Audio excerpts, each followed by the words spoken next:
जोहार नमस्कार। बिहार बिहार की सियासत में खेला नहीं बल्कि इस बार महाखेला हो गया है। जिस कुर्सी पर नीतीश कुमार दर्शकों से अंगद के पैर की तरह जमे थे, वहां अब बदलाव की बयार नहीं बवंडर उठ रहा है। चर्चा है कि एक ऐसी सीक्रेट डील की जिसने पटना से दिल्ली तक के राजनीतिक समीकरण बदल दिए हैं। डील का पहला पन्ना, भाजपा का अपना मुख्यमंत्री।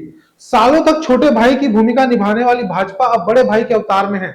नीतीश कुमार का इस्तीफा सिर्फ एक पद का त्याग नहीं बल्कि बल्कि भाजपा के लिए उस ऐतिहासिक रास्ते को साफ करना है जिसका इंतजार भगवा खेमे सालों से कर रहा भगवा खेमा सालों से कर रहा था। बिहार में अब सुशासन बाबू की छाया से निकलकर कमल अपनी पूरी आभा के साथ खिलने को तैयार है।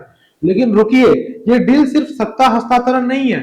इस पटकथा का सबसे चौंकाने वाला मोड़ है निशांत कुमार। सियासत से दूर रहने वाले नीतीश कुमार के बेटे निशांत क्या अब जदयू के खेवनहार बनेंगे? क्या उन्हें डिप्टी सीएम की कुर्सी मिलेगी या फिर जेडीयू की कमान सौंपकर नीतीश अपनी विरासत सुरक्षित कर रहे हैं? यह पीढ़ीगत बदलाव जदयू के अस्तित्व की नई कहानी लिख सकता है। 5 मार्च 2026 तारीख गवाह बनी उस लम्हे की जब नीतीश कुमार ने राज्यसभा के लिए नामांकन भरा। विधानसभा, विधान परिषद और लोकसभा के बाद अब राज्यसभा, चारों सदनों की सदस्यता। यह एक अनोखा रिकॉर्ड शायद उनकी डिग्निफाइड एग्जिट यानी सम्मानजनक विदाई का एक जरिया है।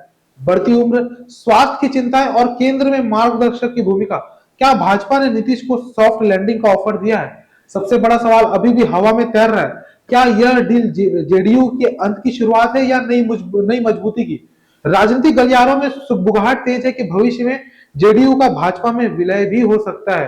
नीतीश कुमार कहते हैं मार्गदर्शन मिलता रहेगा। उन्होंने ट्वीट करके कहा था कि लगातार मार्गदर्शन मिलता रहेगा। लेकिन बिहार की जनता पूछ रही है, क्या यह सिर्फ एक इस्तीफा है या बिहार की राजनीति के एक युग का अंत और नए भगवा युग का आरंभ?